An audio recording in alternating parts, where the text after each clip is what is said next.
ಭವಿಷ್ಯ ಜ್ಯೋತಿ YouTube channel ವತಿಯಿಂದ ತಮ್ಮೆಲ್ಲರಿಗೂ ನಮಸ್ಕಾರಗಳು. ನೀವು ಫಸ್ಟ್ ಟೈಮ್ ನಮ್ಮ ಚಾನೆಲ್ಗೆ ಬಂದಿದ್ದರೆ ನಮ್ಮ ಚಾನೆಲ್ ಅನ್ನ ಸಬ್ಸ್ಕ್ರೈಬ್ ಮಾಡಿ, ಹಾಗೆ ಬೆಲ್ ಬಟನ್ ಪ್ರೆಸ್ ಮಾಡಿ. ಮ್ಯೂಜಿಕ್ ಮೈಲಾರಿ ಅವರದೇ ಆದಂತಹ ಉತ್ತರ ಕರ್ನಾಟಕದಲ್ಲಿ ಅವರದ್ದೇ ಒಂದು ಹೆಸರು ಮಾಡಿಕೊಂಡಿದ್ದರು.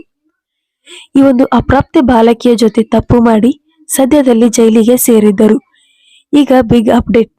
ಇವತ್ತು ಮೈಲಾರಿ ಕೇಸ್ ಕೋರ್ಟ್ ಅಲ್ಲಿ ನಡೀತಾ ಇತ್ತು. ಮೈಲಾರಿಗೆ ಜಾಮೀನು ಒದಗಿಸಿದ್ದರು, ಆದರೆ ನ್ಯಾಯಾಲಯವು ಆ ಜಾಮೀನನ್ನು ವಜಾ ಮಾಡಿದೆ.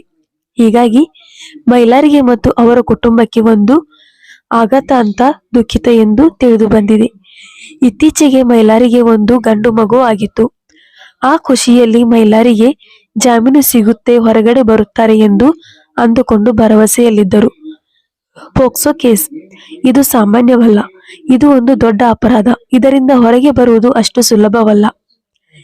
ಈಗ ಮೈಲಾರಿಗೆ ಮತ್ತೆ ಜೈಲೇ ಗತಿಯಾಗಿದೆ.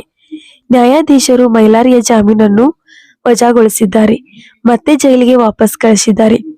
ಮೈಲಾರಿ ಕುಟುಂಬ ಇವತ್ತು ಒಂದು ಆಸೆಯನ್ನು ಇಟ್ಟುಕೊಂಡಿದ್ದರು, ಆದರೆ ಅದು ದುಃಖಿತದಲ್ಲಿ ಮೈಲಾರಿ ಕುಟುಂಬ. ಮ್ಯೂಜಿಕ್ ಮೈಲಾರಿ ಸ್ಥಿತಿಯನ್ನು ನೋಡಿ ಅವರ ಪತ್ನಿ ಕಣ್ಣೀರು ಹಾಕಿದ್ದಾರೆ ಮತ್ತು ಅವರ ಅಭಿಮಾನಿಗಳು ಕೂಡ ಅವರ ಒಂದು ಗಾಯನಕ್ಕಾಗಿ ಕಾಯುತ್ತಿದ್ದಾರೆ. ಆದರೆ ಈ ತನಿಖೆ ನಡೆಯದೆ ಅವರು ಮಾಡಿರುವ ಒಂದು ಕೃತ್ಯದಿಂದ ಅವರ ಜೀವನವನ್ನು ಅವರೇ ಹಾಳು ಮಾಡಿಕೊಂಡಿದ್ದಾರೆ. ಆದರೆ ಈ ಕಾನೂನಿನ ಪ್ರಕಾರ ಅವರು ತಪ್ಪಿತಸ್ಥರಾಗಿದ್ದಾರೆ. ಅವರು ನಾನು ತಪ್ಪು ಮಾಡಿಲ್ಲ ಎಂದು ಹೇಳುತ್ತಾರೆ, ಆದರೆ ಅವರು ತಪ್ಪು ಮಾಡಿದ್ದಾರಾ ಅಥವಾ ಇಲ್ವಾ ಅದನ್ನ ಪೊಲೀಸರು ಪತ್ತೆ ಹಚ್ಚಿದ ನಂತರವೇ ಸತ್ಯ ತಿಳಿಯುವುದು, ಹೊರಗೆ ಬರುವುದು. ಅಲ್ಲಿಯವರೆಗೂ ಮ್ಯೂಜಿಕ್ ಮೈಲಾರಿಯವರು ಅಪರಾಧಿಯಾಗಿ ಜೈಲಿನಲ್ಲಿಯೇ ಉಳಿಯಬೇಕಾಗುತ್ತದೆ. ಈಗಿನ ಇವರ ಜಾಮೀನಿನಿಂದ ಹೊರಗೆ ಬರಬಹುದು ಎಂದು ಭರವಸೆ ಇಟ್ಟುಕೊಂಡಿದ್ದರು, ಆದರೆ ಅದು ಆಗಲಿಲ್ಲ. ಕೋರ್ಟ್ ಇವರಿಗೆ ಜಾಮೀನು ಕೊಡಲಿಲ್ಲ. ಮ್ಯೂಜಿಕ್ ಮೈಲಾರಿ ಮತ್ತೆ ಜೈಲಿಗೆ ಹೋಗುವಂತಾಯಿತು.